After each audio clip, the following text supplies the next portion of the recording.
Welcome to the Vault of Anime, and today I'm here to tell you the harsh truth. Solo leveling is a complete waste of time. I'm giving it a 3 out of 10. The average human lifespan is 73 years. That's about 38 million minutes. Watching solo leveling. Season 1 and 2 takes around 600 minutes. That's 10 hours of your life gone forever. In percentage terms, that's 0.0016% of your entire existence wasted on this mid-anime.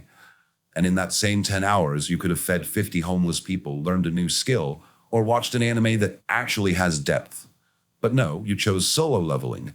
I can already hear you typing in the comments. Solo leveling literally broke Crunchyroll. The anime is insanely successful. And to that I say, just because millions of people do something doesn't mean it's good. Millions of people buy iPhones every year. Does that mean Apple makes the best phones? No. It just means Apple spent more money on marketing than on innovation. The same applies to solo leveling. Now, this next point isn't necessarily my personal opinion, but it makes sense. Some say solo leveling is just a power fantasy for losers. Why? Because the whole appeal is watching a weak guy magically become overpowered overnight. It's escapism at its finest. Meanwhile, anime like Eminence in Shadow and Re:Zero, which have way better stories, characters, and depth, don't get the same hype. Why? Because solo leveling is fast food anime. It's easy to consume, requires no thought, and makes people feel powerful by association.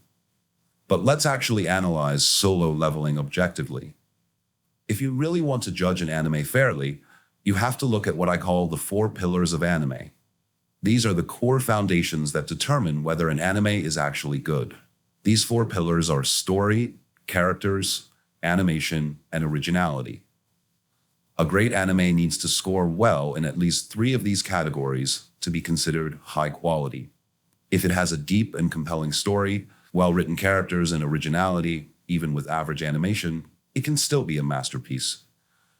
If the animation is god tier but everything else is bland, it's just a hollow spectacle with no soul. If originality is missing, then it's just a copy-paste of better anime. So let's see where solo leveling stands. Now let's talk about the story. The plot is as deep as a puddle. There are no engaging themes, no complex moral dilemmas, no real stakes.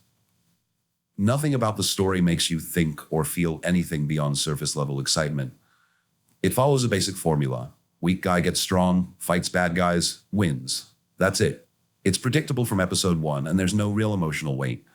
And if we're being honest, solo leveling straight up rips off the Hunter x Hunter Chimera Ant arc. Actually, scratch that. They tried to copy it, but instead of pasting, their computer glitched and spat out an AI-generated bootleg version. The difference is, Hunter x Hunter gave us themes of evolution, morality, and the fine line between humans and monsters. Solo leveling just gives us more fights. The story is just a vehicle for the power fantasy. 2.5 out of 10. Now let's talk about the characters. Let me ask you something. Jinwoo is the main character, right? So he should have the most depth, right? Then tell me, what are his likes and dislikes? Apart from saving his mom, what does he actually enjoy? Did he have any dreams before becoming a hunter? Any real love interests? Nope. This guy is just here to farm aura until the day he dies. There is no personality, no conflict, no real development beyond just I get stronger. And the supporting characters, somehow even worse. One-dimensional, forgettable, useless. They don't challenge Jinwoo, they don't have strong personal arcs, they exist purely to be amazed by how strong he is. Compare that to a well-written protagonist like Subaru from Re:Zero. He struggles, fails, grows, and actually changes as a person. He is flawed, he suffers, his journey means something. Jinwoo? He's just a walking cheat code. That's why I'm giving the characters a 1 out of 10. Now on to the animation. This is where all the money went. The animation is clean, the fights look gorgeous, and visually, it's a treat. No complaints here. Even though I think solo leveling has zero substance, I can't deny that it looks amazing. The choreography is smooth, the effects are flashy, and every punch, slash, and explosion feels impactful. 8 out of 10 for animation. And now, originality. Solo leveling is a copycat. It doesn't even try to be original. You've seen everything it does done before and done better.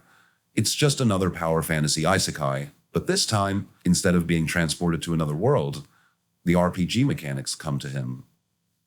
That's it. The idea of dungeons appearing in modern-day settings has been done a million times before. Even its execution is unoriginal. It doesn't take risks, it doesn't try anything unique, it doesn't give us anything we haven't seen before. How dare they reduce Hunter x Hunter's Ant King Meruem to this, whatever this is? If you can't even copy, well, how do you expect to be original? 0.5 out of 10. When you combine all these elements, the final average score for solo leveling is 3 out of 10. It excels in animation, but fails everywhere else. And yet, solo leveling is out here outperforming One Piece. Make it make sense.